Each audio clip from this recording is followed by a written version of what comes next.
Hola, bienvenidos a esta cápsula de presentación, la cual tendrá como objetivo enseñar sobre la función distribución de una variable aleatoria discreta. Los integrantes son José Ignacio Ainzúa, Matías Castillo, Bruno González, Constanza González y Catalina Vázquez.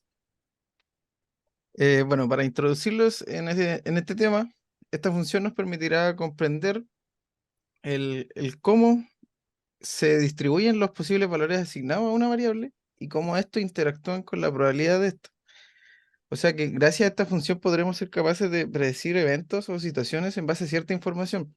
Esto suele ser utilizado en el rubro de servicio al cliente, ya que con esta se puede predecir, por ejemplo, la cantidad de clientes que suele venir a cierta hora, o también suele usarse para los posibles llamadas de reclamos de una empresa. Entonces, gracias a esta función podremos modelar y simular situaciones para poder actuar de manera más óptima y tratando de predecir estos eventos.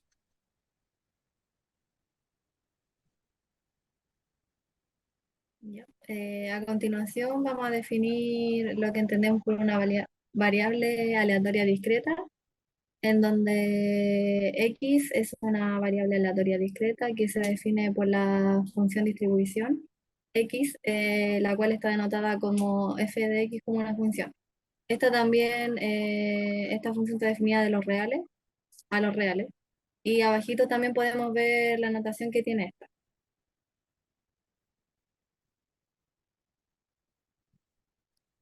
Ya.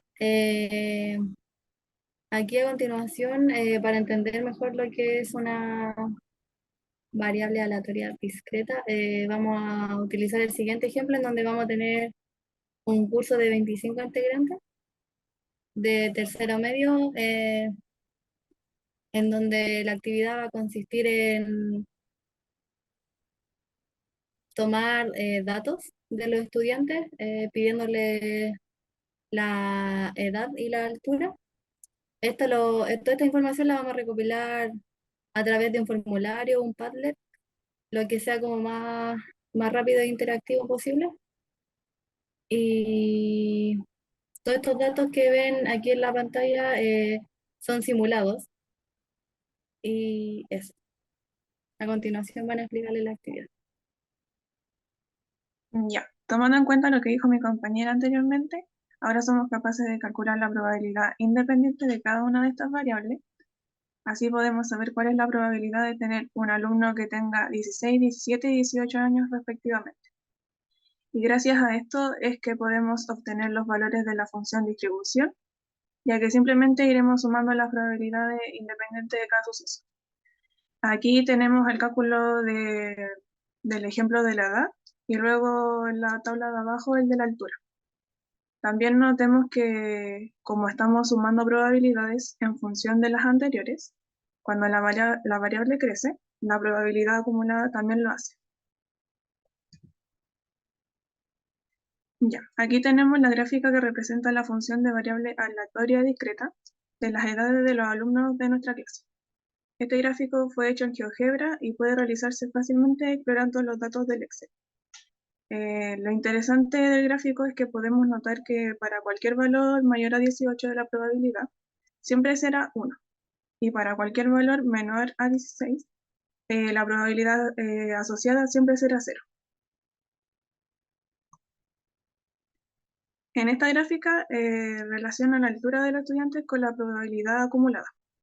Notemos que hay un punto al inicio de los intervalos y esto se debe a que ese intervalo contiene al X en específico y el intervalo anterior no contiene un X específico de donde termina.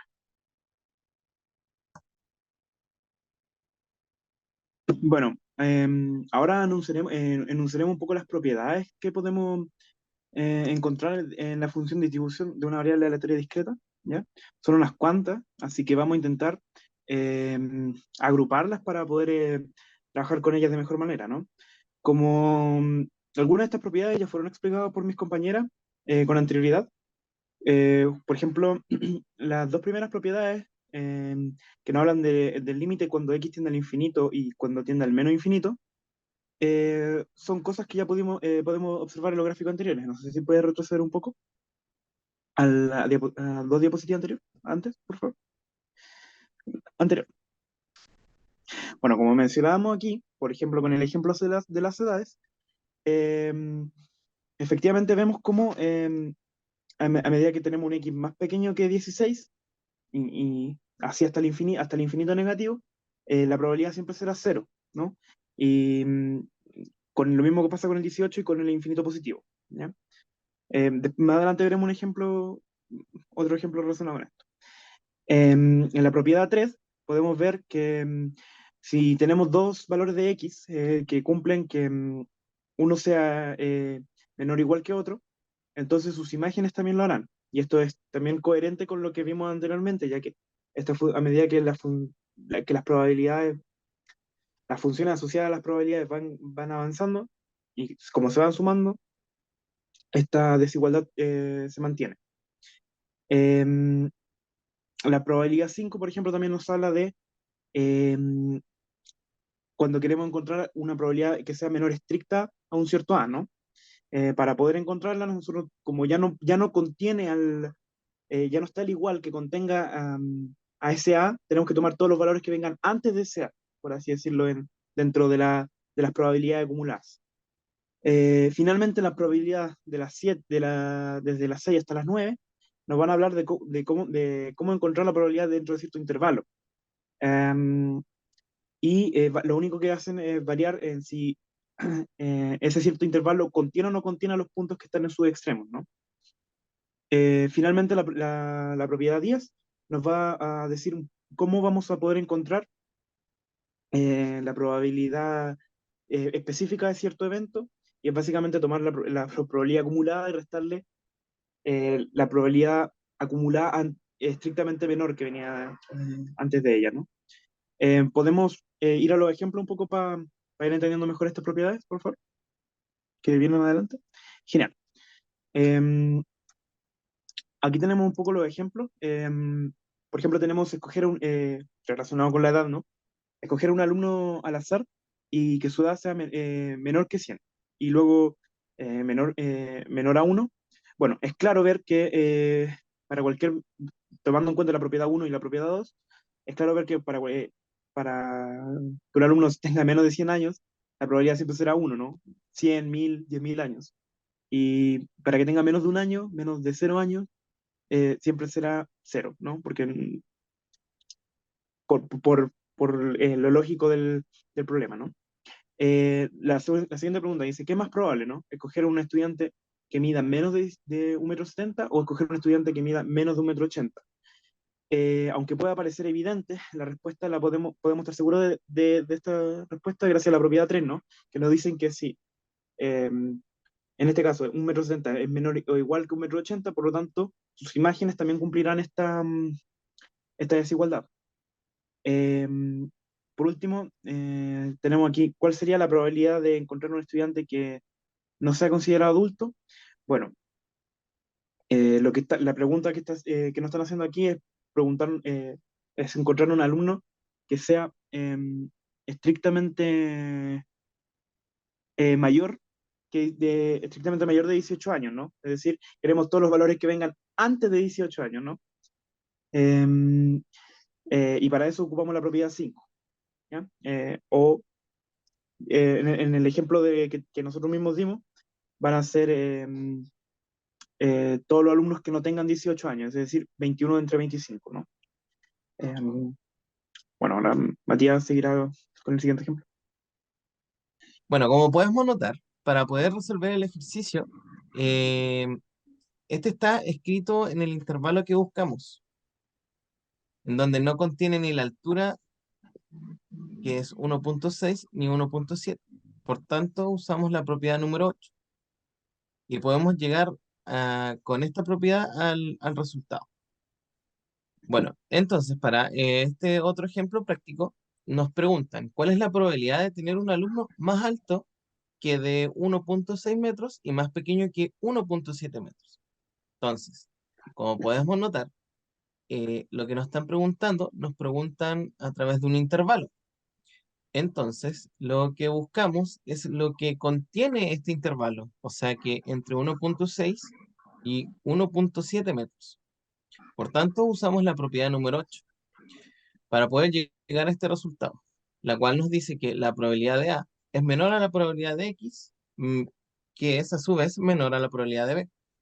Esto me da a entender que esto es igual al límite por la izquierda de B menos la probabilidad de A, en donde, si nosotros reemplazamos todos estos valores, podemos notar que 1.6 metros va a ser menor a la probabilidad de X, menor y a su vez menor a la probabilidad de 1.7 metros, dándonos como resultado el límite de por la izquierda de 1.7 metros menos la probabilidad de 1.6.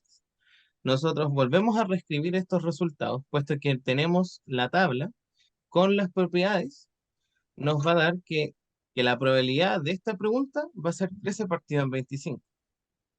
O sea, que es más de la mitad del curso. Sí. Sin embargo, si analizamos la tabla, podemos ver que lo que estamos haciendo no es otra cosa que sumar las probabilidades que se encuentran justamente en este tramo, que no contienen a la altura 1.6 y 1.7. De ahí vemos ese resultado. Si se fijan, 14 partido en 25, lo sumamos a 1 partido en 25. Le restamos a 1 partido en 25, lo que nos da ese 13 partido en 25. Bueno, como podemos ver, ya yéndonos al final de nuestra, de nuestra presentación, toda esta bibliografía la hemos sacado a través de la introducción a la probabilidad de Luis Rincón. Como cierre, podríamos, como esto es una clase grabada, como cierre podríamos introducir a los alumnos a alguna duda que a ellos les haya quedado o sintetizar, más mejor dicho, lo que es la función de distribución de variable aleatoria discreta. Para ello, podríamos sacar adelante a nuestros alumnos y hacerles ciertas preguntas, como qué fue lo que más entendieron acerca de la función de distribución, o qué algún otro ejemplo ellos podrían poner para nosotros empezar a crear tablas. Como ya hemos dicho anteriormente, nosotros podemos ocupar tanto como un formulario de Google o Padlet para poder integrar iterativamente toda la información que nuestros estudiantes puedan, puedan mandarnos. Entonces, puede ser también como tarea para la casa buscar algún tipo de información o algún tipo de estadística en la que nuestros alumnos estén interesados, como últimamente se ha hecho muy famoso lo que son las apuestas online. Entonces podríamos decirle o buscar quizás algún tipo de probabilidad de lo que son el juego como es el 21, que son las cartas. Y así podríamos nosotros también hacer una tabla de eso. Entonces, como conclusión, muchas gracias y que Dios los bendiga.